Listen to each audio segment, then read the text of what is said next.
Everyone, it's Scott Tarulli, and I just got my copy of the Berklee Guitar Theory Book, Berklee Press.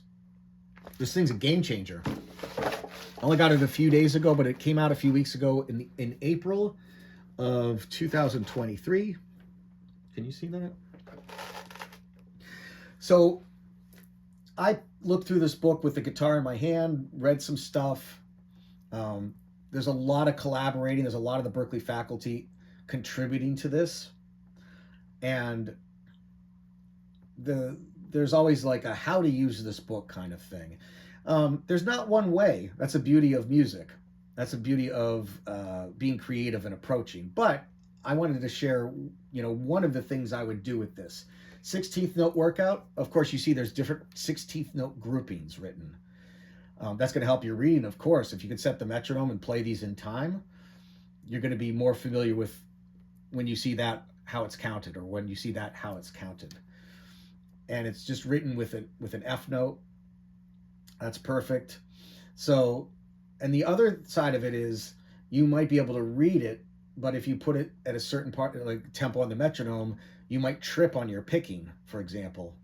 And it could be finger picking or whatever. And that's the technical aspect of it all.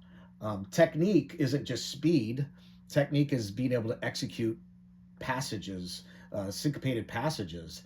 And this is one of the reasons why this can go on forever in your practice routine. So if I just I'm going to turn the metronome on 60 here, and I'm going to write as written. I'm going to stop at what I have written as number 8. So what do we got here? So 3E and 4E and 1E and 2E and 3E and 4E and 1 and all right. So that's me just reading as written on the F note. And I would probably go through all 15 of these at different tempos. And then the next thing I would do is I would probably start to play some kind of pitch set with it.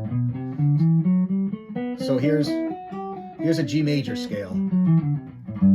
So if I were to play this rhythm, I'll count it out loud to you. So 4E and 1E and 2E and 3E and 4E and 1E and so and so on.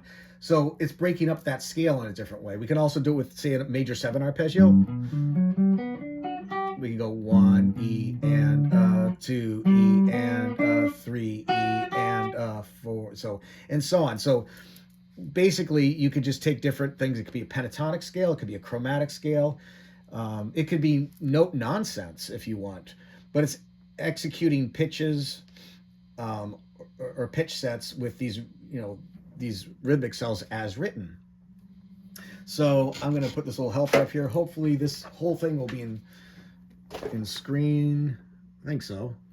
So here I have written the original.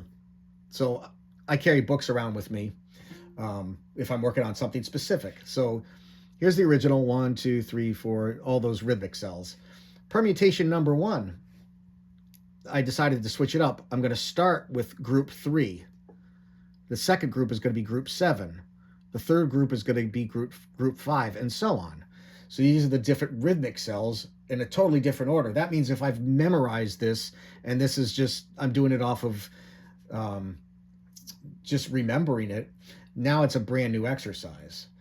So, of course, I want to do this the same way with the F note. 1E and 2E and 3E and 4E and 1E and so on. Again, the major scales, the arpeggios, so 1E and 2E and 3E and so on. What I would do from this point is, after I could do some of those scales or whatever, you could do them in the scales and permutations, however you like to practice them, it doesn't matter. I would then write a melody, and instead of just having all Fs, I would change them so it would make a nice melody, but using the rhythms. So if I did 1, it would be called permutation 1, and I would plug in the melody. So now you're creating melodies that are a bit more challenging on the guitar for any of us. We all have the 16th note thing, or at any tempo, it's a challenge to play certain passages. So you can come up with, there's 15 different rhythmic cells. You could come up with a lot of permutations, and just practice them like that, and write them out in a book like this, and before you know it, your 16th notes, you can read them, you can execute them better, and you're going to hear it in your playing, certainly in your improvisation. If anybody that wants to improvise, I would say really work on an exercise like that, because it's so good for your playing. Anyway, I hope this helps motivate you. I know I'm going to be working on this too, so I hope you have fun.